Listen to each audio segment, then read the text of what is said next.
Good morning friends, आशा करी तुम्हारा सबाई भालो आछो। आज आमी बानाচ্ছি रायता। रायता तो सबाई बानाय, तार जन्य एबार देखो एकटू आमी अन्य रकम रायता बानिয়েছি। देखो तार जन्य आमी दई निये निয়েছি, दई अनेकटा दई निये निয়েছি, प्राय 500 दई निये निয়েছি। दई और एदिके आमी शशा कुचि करे रेखेছি, पेঁয়াজ कुचि करे रेखेছি, काँचा लंका कुचि रेखेছি। देखो दইয়ের মধ্যে আমি শশাগুলো মিক্সিং করছি, পেঁয়াজও মিক্সিং করছি, কাঁচা লঙ্কাও দিয়ে দেবো, সব একসঙ্গে দিয়ে দিচ্ছি। রায়তা তো সবাই বানাও, কিন্তু এইভাবে রায়তা বানিয়ে একবার দেখো কেমন লাগে, খেয়ে দেখবে কেমন লাগে। একটু অন্যরকম রায়তা, তোমরা দেখলেই বুঝতে পারবে। এবার ভালো করে দইয়ের সঙ্গে সবগুলো মিক্সিং করে নিলাম, পেঁয়াজ, শশা, কাঁচা লঙ্কা। এইবার আমি দিয়ে দিলাম চাট মশলা। চাট মশলা অনেকটা চাট মশলা দিতে হবে, যেহেতু 500 গ্রাম। চাট মশলা দেখো আমি 1.5 চামচের মতো চাট মশলা দিয়ে দিচ্ছি। এবার এটাকে ভালো করে মিক্সিং করে নিচ্ছি, খুব ভালো করে মিক্সিং করতে হবে। তোমরা যদি না এরকম করে খেয়ে থাকো কিন্তু তোমরা করবে, পুরোটা দেখো, দেখলেই বুঝতে পারবে। এর মধ্যে আমি পরিমাণ মতো নুন দিয়ে দিলাম,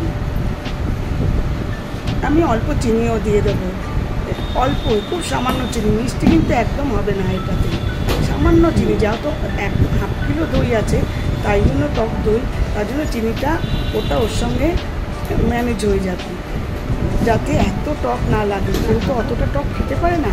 এইবার আমি চিনি আর নুনটা ভালো করে মিক্সিং করছি। এইবার আমি দিয়ে দিলাম আমচুর পাউডার।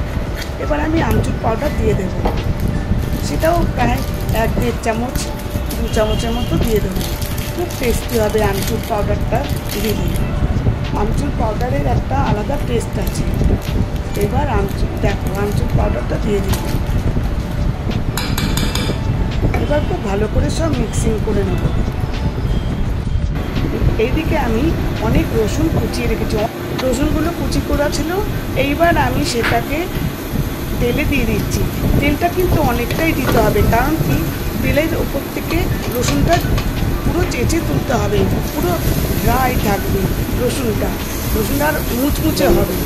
আমি দেখো তেলের মধ্যে দিয়ে দিয়েছি। এবারে খুব সুন্দর ভাজা হয়ে গেল।